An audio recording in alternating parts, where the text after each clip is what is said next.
evening, good evening, good evening. Whew. We are here.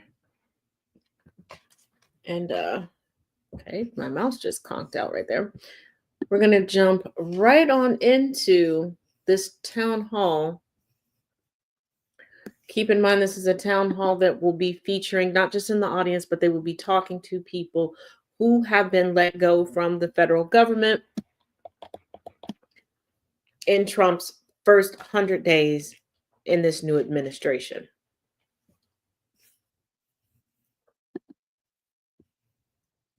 So right now they're just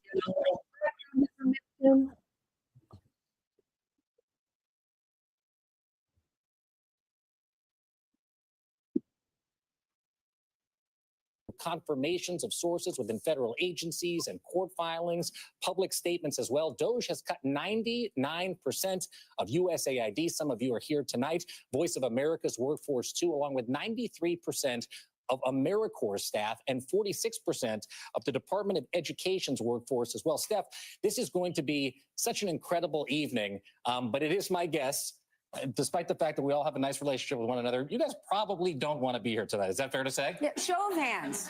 Who would rather be back in the jobs they were in 3 months ago? Yeah. This whole room. Of course they would. And one thing I want to say is please give it up for yourselves for being here tonight. We're so grateful to you all for being here. Come on, let's hear it. It's very brave. It's very brave what you all are doing. And I want to start by introducing some of the folks that are in the room tonight. Please do. Let's start with Brittany Coleman. Brittany was an attorney for the Office of Civil Rights at the Education Department. Then there's Carrie Murphy, who worked at the Commerce Department.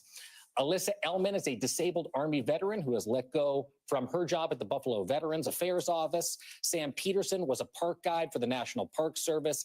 And Tamara May spent 21 years in government service, working her way up at the Centers for Disease Control and Prevention. And that is where we begin tonight. Tamara, thank you so much for being here. Thank you for having me. Let's talk a little bit about the job that you have at the CD, that you had, I should say, at the CDC. You were working specifically on birth defects and developmental disabilities, how to support families who need extra help due to certain rare genetic conditions like sickle cell anemia. This was mandated by a bipartisan group in Congress. Did you ever think that it would be abolished entirely? No, I never did. There's 71 million people in this country with a disability. So I truly believe that, I don't want to use the word safe, but I believe that, as you said, because it was a bipartisan group, that everyone understood the importance of the work we did. And we were one of the smallest centers at CDC. And so we focused very heavily on impact because we didn't have a large budget. So we focused on impact and really meeting the needs of the audiences that we served. And an impact you made. I know it's important to you as someone who suffered a debilitating injury from a natural gas explosion. For people out there that are watching us tonight, to see people working for the federal government who have faced and live with disabilities. Is that right? Yes, absolutely. When my accident happened, it was devastating to me. I was in the hospital for a year.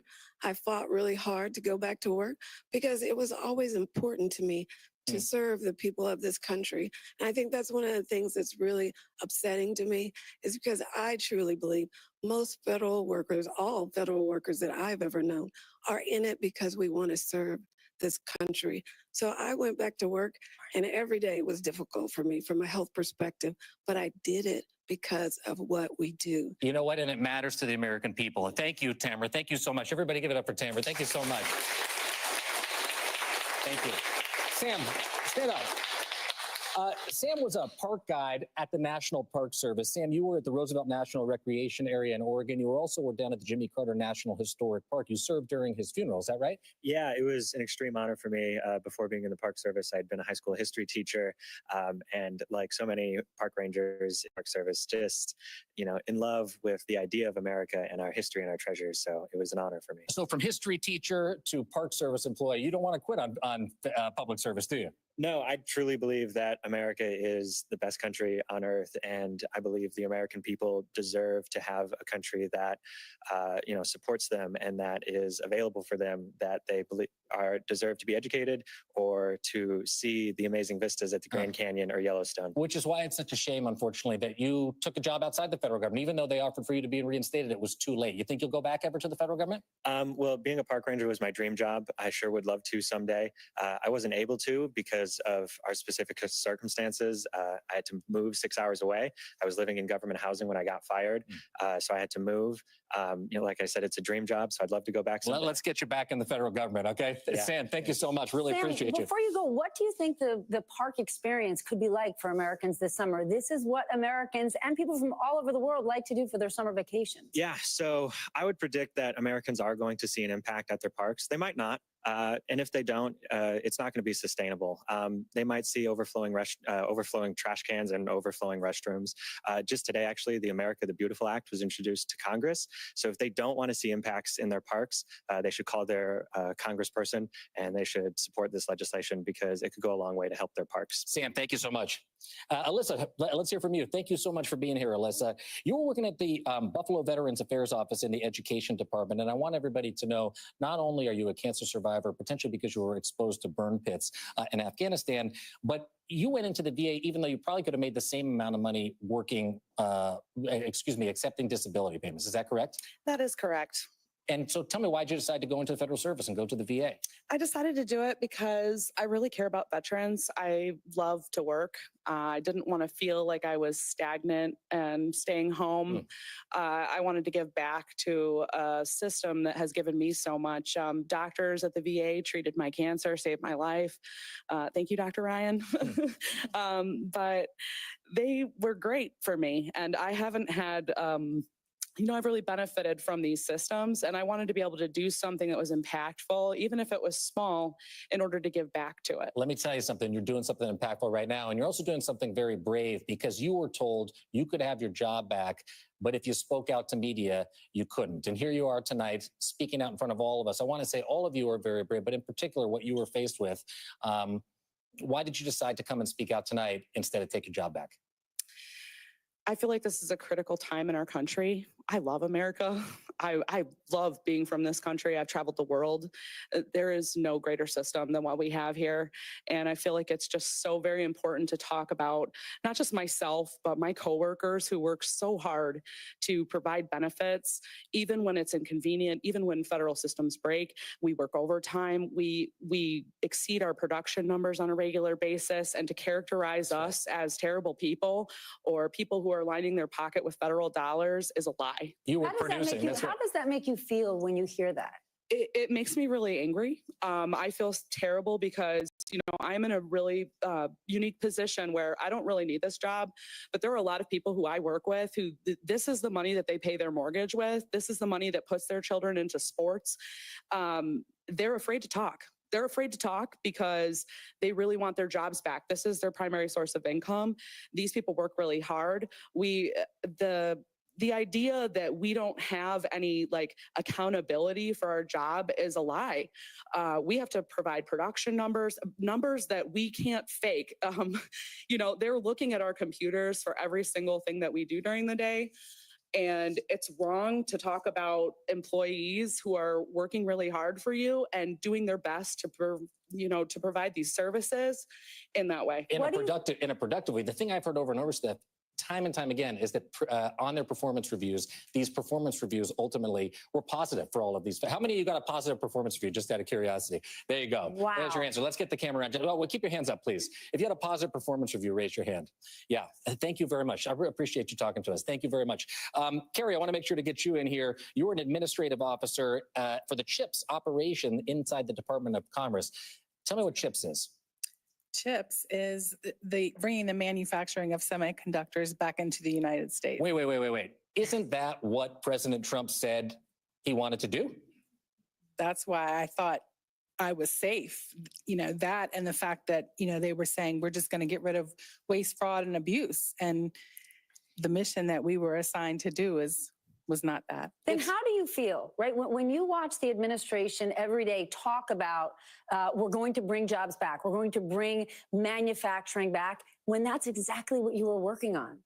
That's exactly, and the colleagues I was working with, I mean, shout out to all of them. We were a very small group, but the most brilliant, hardworking people. And that kind of piggybacks off of what Alyssa said. You know, it's like we're getting a wrap of, I ran into someone the other day, my neighbor, and she said, "Why didn't you just want to go back to work?" And I said, "What do you mean?" And she said, "Well, aren't the people that are getting fired either poor performers or those that chose not to go back when we were mandated to go?" It's not what it looks like in this room tonight, is it? That's not the truth. Yeah. Carrie, it's all kind of dizzying too. So many of these people. How many of you have been fired, reinstated, and fired again, or some version of that? Yeah. There you go. One more time for everybody. Hands up high, please. Fired, reinstated, and then fired again. It's all very dizzying. How do you understand sort of the disorder of this process? You can't understand, because every day you're wondering, is today the day I lose my job? Is today the day I get my job back? Do I have insurance each day? That's a whole nother issue that we're running into now. So you can't. Yeah, there are so many stories, just like insurance is one of them. And I thank you so much for Thank you. sharing yours. Brittany, let's get you in here. Brittany, you were an attorney in the Office of Civil Rights in the Department of Education. You were doing compliance type work with anti-discrimination, disability laws, disenfranchised communities to make sure they have access to available sources of financial assistance. Who's going to serve those families now? Well, we've lost about 50% of our staff because of these cuts. So I can say for my office, the Office for Civil Rights, we went from having 12 regional offices down to 5. From 12 to 5. That's correct. And one of the things about your story that I found so compelling is that you said you were once in the shoes of the people you served. Absolutely. I mean, I was once a student in school who wanted to make sure that I had opportunities. I applied for federal student aid. I wanted to make sure that I was treated fairly, and my parents did at times have to go to the school and advocate for me. This is what our office is for, is that when people need to advocate for their children, our students need to advocate for themselves, that they have an avenue and an advocate that will look into, well, a neutral party, I should say, who is an advocate for enforcing the laws of our nation and making sure that everyone is treated fairly. And that was you. That's correct. So right now, if folks were in your position as a student and they need help and they would want to reach out to your former office, what do they do? Who do they call? Well, my office, the Dallas office, is one of the 7 offices that was closed. So unfortunately, the workload has now been shifted to the Kansas City office. But you have to keep in mind that that staff is now dealing with what was already hard enough to deal with 50 cases per person. They're now dealing with 300 to 350 cases. 300 to 350 cases. That's correct. And so that type of workload, Brittany, is inconceivable, I would imagine, to people in your line of work. It's unsustainable, but That's it's right. not just penalizing us, it's penalizing the students because they're having to wait for us to get to their cases for relief when they need it. Well, Brittany, thank you very much for being here. And Steph, I have to say, not only an extraordinary group of people, and not only very sad stories, but at the same time, such inspiring ones. To have everybody be here tonight, be in the same room with us, there's something special going on here, you guys. It's a word we often hear or mishear: patriotism. That's right. Coming up next, we are going to hear from New Jersey Senator Cory Booker. He has been out front on this issue, but he's got a problem. Democrats are in the minority, so what are they going to do about it?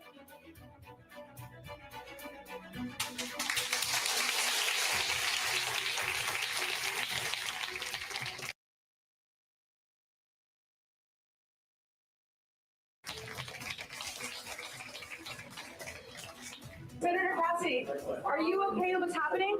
All of them. Pick any one of them. And we'll see. Senator, you want to talk to these fired federal workers? Pick them out.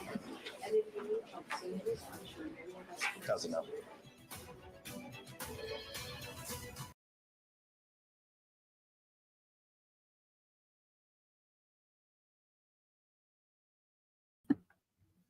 Of course, absolutely, it's a no.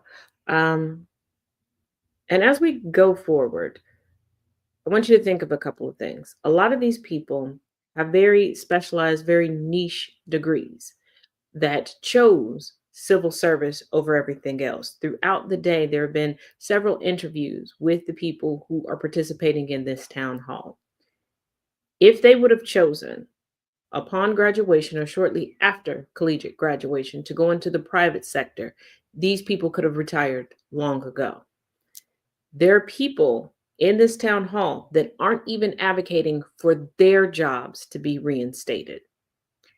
They're advocating for the jobs of those in research, the jobs of those that have immediate impact on residents and citizens of the United States. There was one woman who was interviewed whose brother also chose to work for the federal government and was let go. And she said, you know what? Take the salary you would have given me and give it to my brother's research. I don't think people realize how much research, especially collaborative research, the federal government does, not just within the United States, but around the globe. Climate change is real, and there's research in order to make sure that we have sustainable crops so that we can have a sustainable society. Medical research that is now inclusive of multiple races and ethnicities, where before the studies were just on white bodied individuals. This is why now, when you Google certain things, you can get a plethora of pictures. Right now, in the United States, we're going through a measles epidemic. Whether you want to admit it or not, you can now Google and see how measles will present in a variety of skin tones, where before you didn't have that. Just because you don't know a department exists or you don't know a career field exists doesn't mean that it's not integral. It is not waste or fraud, because every dime isn't landing within the United States. You all keep forgetting that every United States citizen is not within our borders. You bootlick for the military and forget about deployed military personnel. Where do you think ambassadors live? People who work for consulates and embassies, where do you think they live? And just because someone moves outside of the United States doesn't mean they've immigrated and expatriated.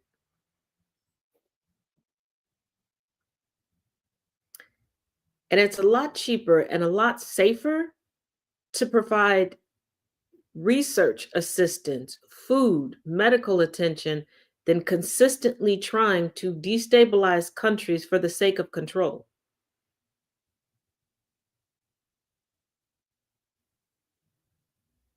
Once again, we don't live to ourselves and we don't die to ourselves.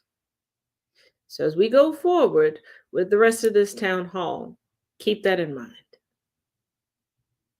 And for those of you all that think that you still have that mindset of yesteryear, that getting a government job, no matter what the government job is, that you're going to be rolling in money, let us not forget the first gentleman that spoke and the fact that he was living in government housing. But let's get back to it.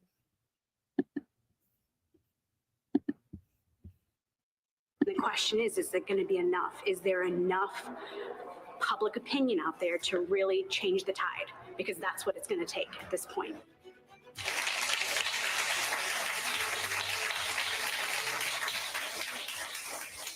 Our next guest spoke for 25 hours and 5 minutes, breaking the Senate record for the longest speech to draw attention to the administration's efforts to cut agencies and lay off critical workers. Senator Cory Booker from my home state of New Jersey joins us now. Senator, thank you for your time. Thank you for this. This is extraordinary. One of the worst poverties in our country is often a poverty of empathy. More Americans need to hear these stories and understand how they are being hurt by the cuts of these folks who are providing such essential services in our nation. Well, it is a complicated story because on one hand, our federal workers, they are the fabric that sews the country together and makes the government work. But on the other hand, there's a big appetite for the idea of DOGE. So when you look at the concept of DOGE, do you start to say maybe our government is too big? Well, first of all, let's understand the facts. This is arithmetic. This is not politics. They said at first they were going to cut $2 trillion, quickly back down to $1 trillion. And now Elon Musk has admitted he's only saved $150 billion. But here's the pain, is he cost, through his buyouts, reckless firing, rehiring, lawsuits and all, more than $150 billion. This president who said he was going to cut costs has actually increased federal spending more than any other president. He is the biggest spender in his first 100 days. And the hidden costs, when you cut people from an agency like IRS, who are involved in doing the complicated, going after the complicated tax returns of the richest Americans, when you devastate that, the Independent Budget Office for the United States says you're costing us, Americans, billions and billions of dollars. So there's no cuts here. What's being cut is the services from Americans. What's added to the pockets of people like Elon Musk, who make over $30 billion in contracts. He didn't cut any of that, anything that would touch his business enterprises. And then on top of that, they're going to push us further into debt by giving some of the most big historic tax breaks to the wealthiest in this country. This is a scam. There are people in front of us getting hurt, but the biggest losers in this scam that are really being taken advantage of in this grift are the American people. The execution of it, you've laid it out, is clearly not working. But I go back to, there still is this idea from the American people that the government is too big or we have to cut waste and fraud. I mean, there's a CNN poll out today that was astounding. Though people are unhappy with the economy, though they're worried about the cuts, President Trump still polls better than VP Harris. And that might be in the past, but what you are now charged with is presenting what the future solution is. So besides laying out what Trump is doing and how wrong it is, what do Democrats have to present that's so right? Because the status quo is not what people Well, voted for. I'm not speaking for Democrats writ large, but I will tell you this. There's nobody in the United States Senate who actually managed things before they got there. There are governors, there are county executives, and people like me that was mayor that cut government as much as I did. In the middle of the recession, we shrunk the size of Newark's government 25%. But we didn't do it by executive fiat. You need to do it in a way that respects the legislator. As one of your guests has already said, these programs were created in a bipartisan manner. So Trump is doing this in a way that's violating our Constitution. We did it with transparency. We brought in experts and we found ways to create efficiencies and savings for the taxpayers. There's a way to create a more efficient government. But what they're doing right now is creating less efficiency, stealing services from Americans, hurting our future by interrupting our NIH funding, science, research, our fights against infectious diseases abroad by the courageous USAID workers who are on the front lines of things like Ebola or treatment-resistant tuberculosis. They're hurting our veterans because the majority of the workers, the biggest group of people they're firing right now are our veterans who have such a commitment to service. So again, we need to start having a better vision of government because I'm upset.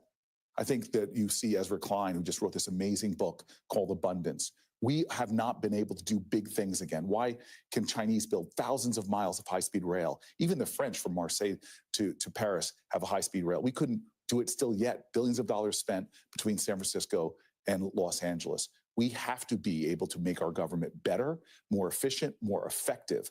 But the way they're going about it, to me, is not just grift and a scam because they're rising government spending, hurting the services Americans receive, creating more deficit, and protecting billionaires, not to mention allowing Elon Musk to have access to our most private information that they're scraping. We're going to talk about that. But the biggest thing I want to tell you is what they are messing up big in a way that should anger every American is we are losing services. From veterans services to healthcare services to school lunch services, we are losing services.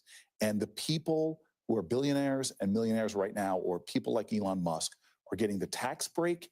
And by eviscerating people like inspector generals, we are losing the most important thing in government, which is accountability. We're talking to an inspector general. Next, quickly to our audience, when the president won the election, show of hands, did you think you would lose your job?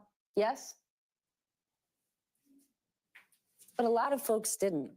I want to actually play a bit of that 25-hour and 5-minute speech you gave on the Senate floor. Take a look at this. This has ruined me. My mortgage payment isn't what makes me cry, though.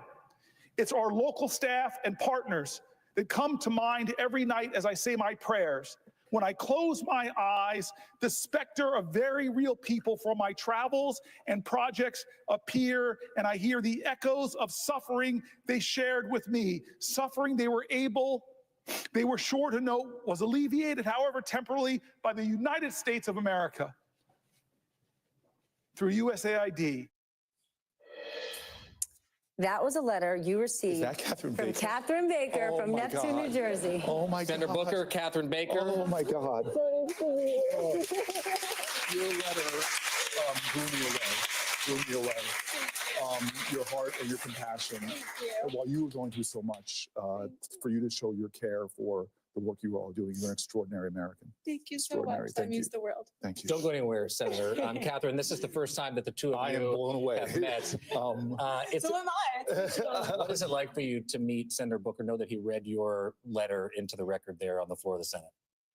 I was shocked when it was happening. I never thought, and this is just key for everyone to know, do write your representatives, because maybe they don't read it themselves right away, but their amazing staff does. So for me, it means the world to have my voice elevated, but also you have no idea the amount of people that have contacted me, some of my colleagues here in the audience, my dear friend Julia Hurley, whose letter you read right before mine. These people reached out to me and they said, for the first time, I was able to show my friends, my family, what this work meant. My 20-year-old daughter looked at me and said, Dad, I get it. I get why you're going to miss this job. And so thank you for helping us articulate that, which us in the USAID community have been screaming about since January 24th. The thing that broke me as I read your letter, my voice broke, because here you were, not sure how you met your mortgage payment.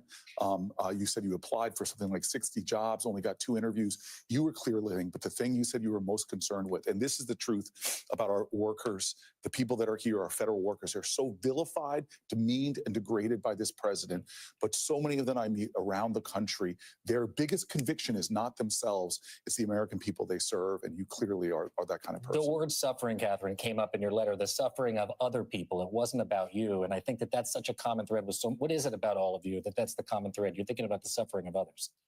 I think it's because we are proud Americans, and we know that even though this is a difficult time, we are blessed to live in the country in which we live. And we know that so many of our colleagues, so many of our local partners, our foreign service nationals who serve this country diligently have been treated terribly. We know that they are going to go without access to food, to medicine. They are going to suffer from conflict, violence. And so we feel compelled to speak up for them. And I want to recognize all of those foreign service officers and foreign service nationals who serve this country. For 1%, every dollar you send to the federal government, less than 1% would go to the work you're doing. And that void now around the world is being filled by the Chinese. And I just want to say something. This kid, and forgive me for calling you a kid, you're so much younger than me, but what is he doing choosing with his life? Like the veterans that are here, he's choosing to do a teacher. You didn't choose to teach kids because of the money. You didn't choose to be a Park Service ranger, as many federal government, not Sam for the wore money. a sweatshirt, Senator, to the event tonight. Yes. You chose it because you love to serve. So many of the people that I meet that are serving our veterans, that are serving our elderly, that are serving young people, they want to do it for the love of service, not for their money. And for them to be characterized as somehow getting over the American people is so offensive to me. And this, to me, is a great way of showing what the tragedy is. Ladies and gentlemen, Catherine Baker, guys. Yes, God bless. All right. Thank you. But then, Senator, the amount of disrespect that we have seen and chaos over the last 100 days, the thing the country needs is not an either or, it's to heal. Yes. How are we going to do that? Yes. I will tell you right now, the way to do it, is first and foremost, we have to get people to see each other and understand each other. This demonization, this tribal demonization in our country really is an assault on the character of all of us. There are good people that work in this nation. And I've been hearing from government workers that are Republicans and Democrats. There are good people who are mad at the government. There are good people who voted for Donald Trump. There are good people who wonder where their tax dollars go. And that is why, more important than ever, we need to start telling the stories of the work that we're doing and the mission that we have, and telling the truth. I just have to tell you, I think politicians writ large have not been laying it plain as much as possible. We do have a debt problem in the United States of America. We are borrowing from our children, racking up staggering debt. We who used to run local governments and state governments didn't have the luxury of printing money and creating such a stratospheric debt. And so we have to have a real conversation about doing it. But I'm going to tell you this right now. Most Americans cannot afford a $1,000 hit to their budget. They've seen stagnant wages for a generation, but the wealthiest in this country have created staggering wealth at levels never before seen in humanity. And yet, what has Donald Trump said to them is, I'm going to give you more tax cuts. His last tax cut plan, over 80% of it went to the wealthiest 10% of Americans. And so there is resources. We're a wealthy country. We can do this in a different way that brings in more revenues, lowers expenditures, creates more efficiency, but keeps doing the sacred mission that all of these folks signed up to do. Senator, thank you for joining us tonight. Give him a round of applause when we come back. The senator mentioned it a moment ago. The mission of inspectors general, this might be a new term for you, is to actually dig up waste, fraud, and abuse, exactly what DOJ claims it is trying to do. But the president has already fired 17 of them. We're going to talk to one right after this.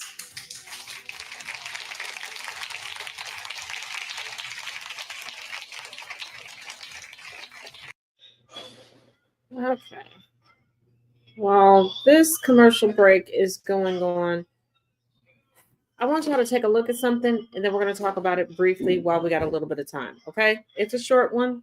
I'll make it as quick as possible. Children will be taught to love America. Children will be taught to be patriots. Children will be taught civic values for schools that want federal taxpayer funding.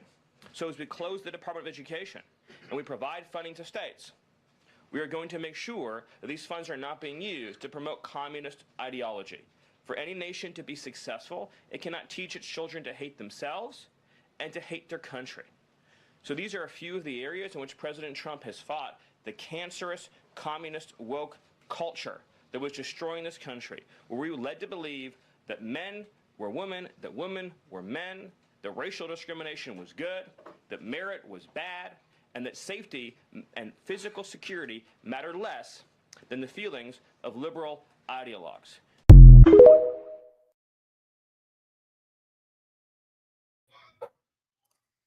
Well, quick caveat, Stephen, it's the administration that you're working for that's trying to go back to segregation. But here's the thing. If you're going to eliminate the Department of Education and kick everything back to the states, that means the federal government has no say in funding and won't be providing funding to the states. The states would be funding and governing themselves, number one. Number two, what definition of patriotism are you going to be using? And I thought that it was between the parents, the teachers, and the students as to what was to be taught. And it was up to the parents to determine things. It sounds like you want a bunch of loyal drones that will be able to repeat and recite the tenets of white supremacy with a smile on their face. What's next? Henry Ford level square dancing back in all of the schools from coast to coast? You all cannot implement indoctrination to the level that you want to implement it if you destroy the Department of Education. You all are stupid. You're talking about bringing back a meritocracy as if a meritocracy ever existed in this country as long as it has carried the moniker of the colonies or the United States, because it hasn't.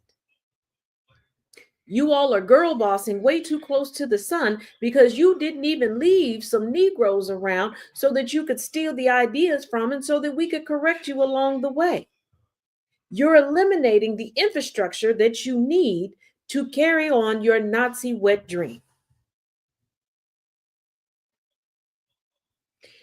It's genetics and phenotypes are showing us exactly what sentiment you stand behind. But yes, keep playing the victim and acting as if you're trying to do right by children. Children that you only care about as long as they're not a part of the LGBTQIA plus community, as long as they are not easily defeated by the sun, and as long as they're willing to be your brand of patriot. Did I miss anything, Stephen? I don't believe that I did.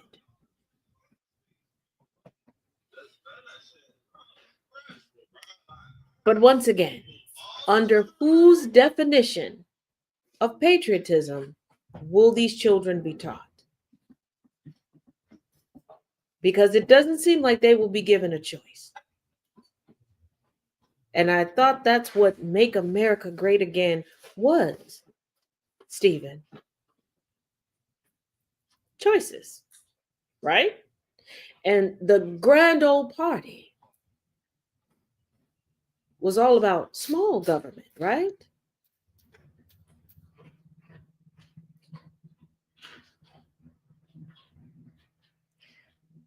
Right?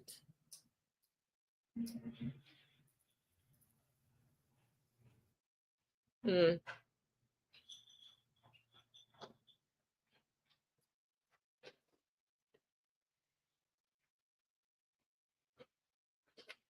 And those of you all following along with the Unfuck America tour, Z is fangirling because Charlie Kirk gave her a shout out. Basically, he called her out for being racist. Yes, the irony is not lost on me. But let's get back to our final part.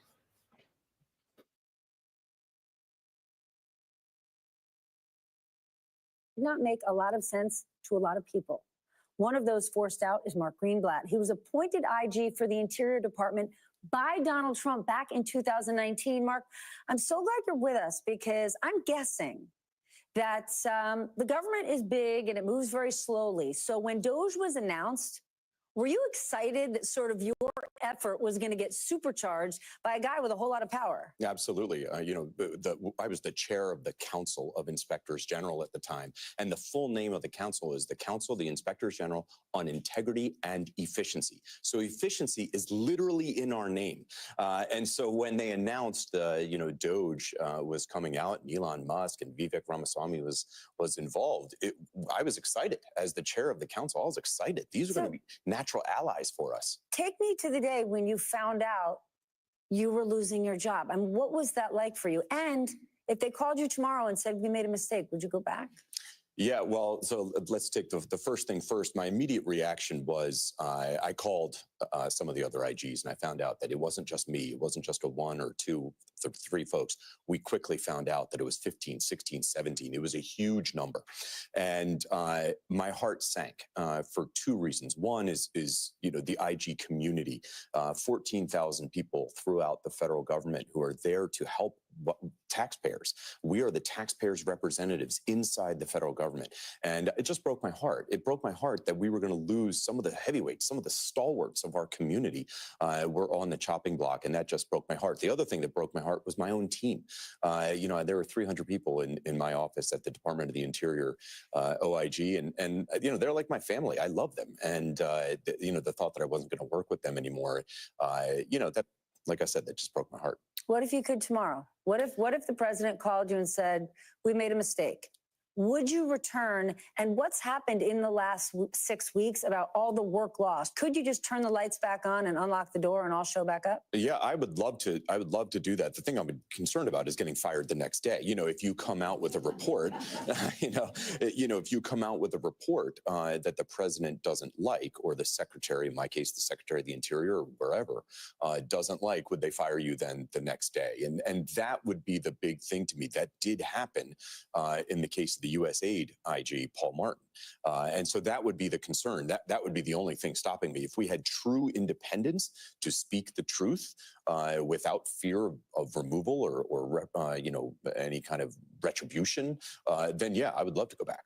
Besides you and your team, talk about how this impacts us. Yeah. Because the idea of restructuring, right? The Doge team is like a restructuring squad. And we're going to restructure the government. And at the end of a restructuring, in theory, there is a new structure. What do you think that's going to look like? Because we've heard no messaging around what comes next. Yeah, right.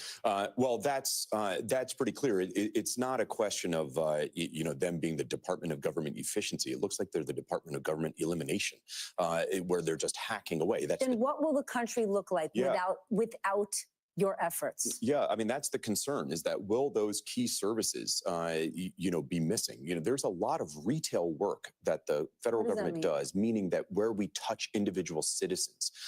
For example, we were talking before with our park ranger, the kid that Senator Booker was referring to earlier. Are we going to see, say, in the national parks, which is under the Department of the Interior, are we going to see long lines? Are we going to see overflowing bathrooms? Are we going to to see, parks that can't handle the millions of people that go and visit there every year. That's the type of place where we will see these cuts having a real impact. And it's going to happen all over. I mean, is it Veterans Affairs or the Health and Human Services IG was doing incredible work on nursing homes. Are we going to see less oversight over nursing homes? They were stopping abusive nursing homes at the HHS OIG. That was a big priority for Christy Grimm, who was also removed. Well, all of a sudden, are we going to see less oversight over, for our elderly folks? I mean, it's things like that where there are real impacts on people's lives. And if you shrink the size of government in this restructuring way that you're talking about, are we going to lose some of those services that folks depend on? Mark Greenblatt, thank you. It is not just the IGs doing the oversight, Jacob. I know you're speaking to a very special guest who does just that. There's no doubt about it. And I do want to say quickly, Steph, about IGs. When I covered the family separation crisis in the summer of 2018, it was the inspectors general from the Department of Health and Human Services, the inspector general from the Department of Homeland Security that exposed some of the things that were going on there. Another person that works in that line of work is Mary Giovanoli. She was, I should say, the ombudsman for the Administration for Children and Families within Health and Human Services, the office that dealt with basically unaccompanied children in the custody of the United States government that crossed the border. You were fired. I was. Who's watching after those children now?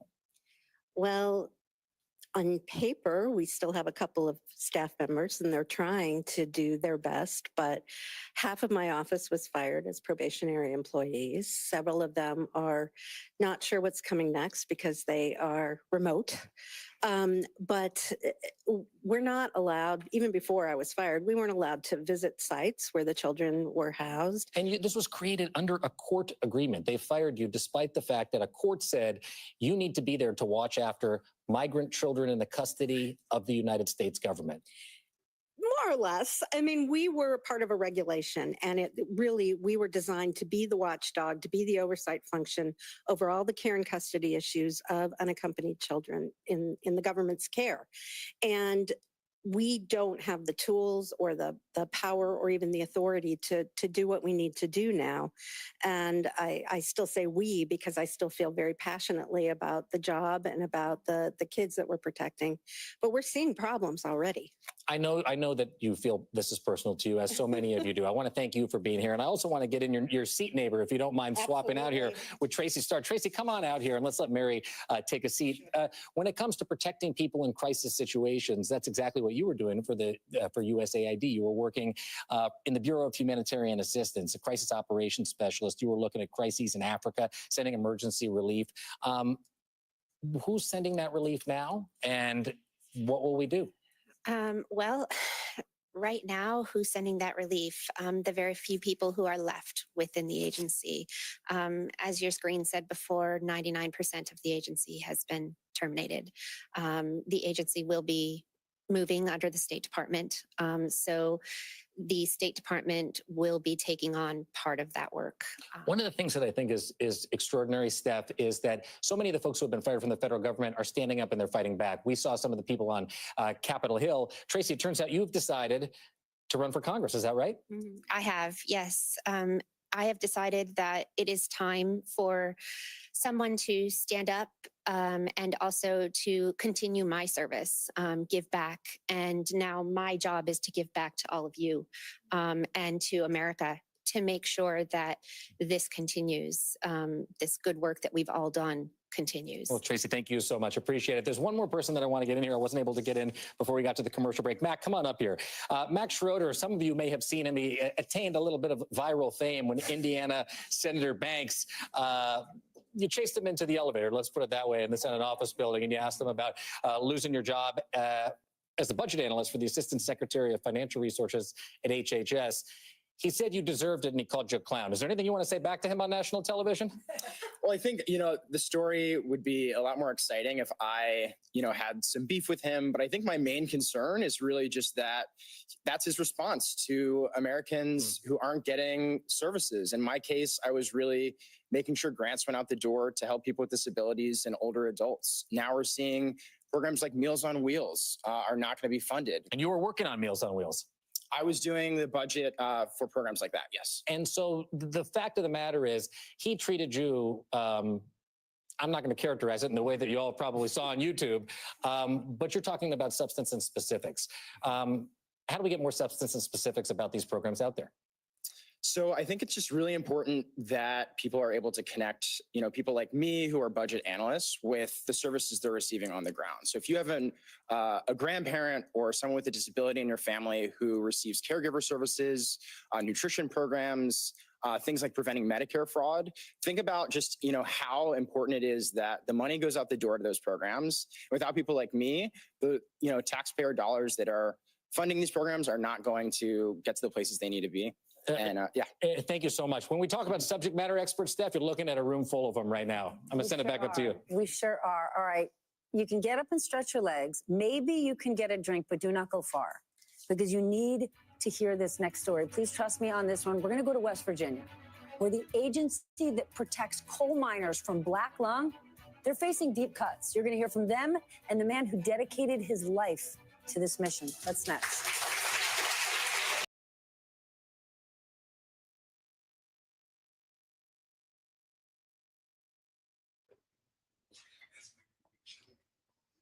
Whew. Well, I'm going to show you two videos back to back.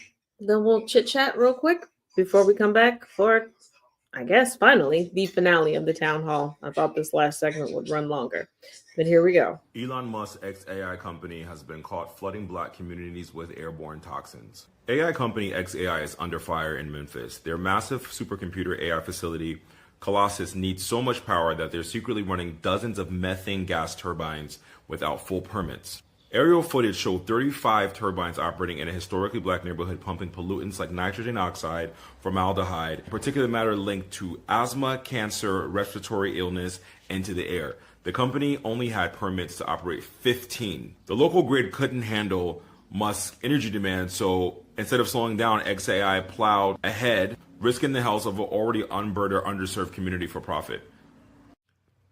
It appears that billionaires can do what they want, all while making profit, all while harming citizens, and nothing ever happens to them. They never ever reap never feel the repercussions of their actions. Where does this leave us? Where does this leave us?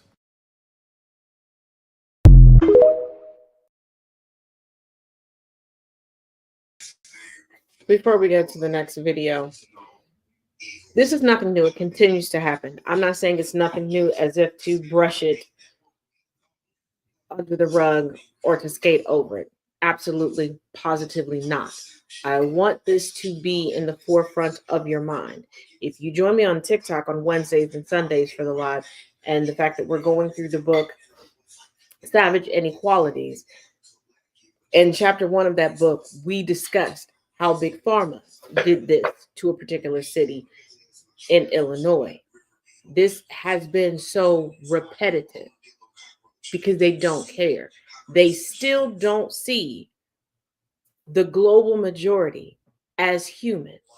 So it's okay. They're not going to say anything and they're not going to do anything. And white-bodied individuals will just classify it as, oh, it's just classism. It's just the rich against the poor. No, it's not, because there are poor white neighborhoods that don't get this type of treatment. And don't tell me about Aaron Brockovich. There are more white people in this country than anyone else. But disproportionately, everyone else is suffering. Did Elon Musk just admit to being the real president on TV? Elon, I love the double hat, but he's the only one that can do that. Get away with it. Well, Mr. President, they say I wear a lot of hats. It's true. Even my hat has a hat. Shut the fuck up. I've never despised a person more than this combination of Elon Musk and Donald Trump. And to sit on TV and wear, once again, not a suit at the White House, but then joke about you being the de facto pseudo-president that we know you are on live television and laugh about it while the country's on fire and we're literally in a recession and he blames Biden is literally insane. It's insane. It's insane. I need South Africa to come reclaim Elon Musk expeditiously and immediately, because it's gone on long enough. It's gone on too much.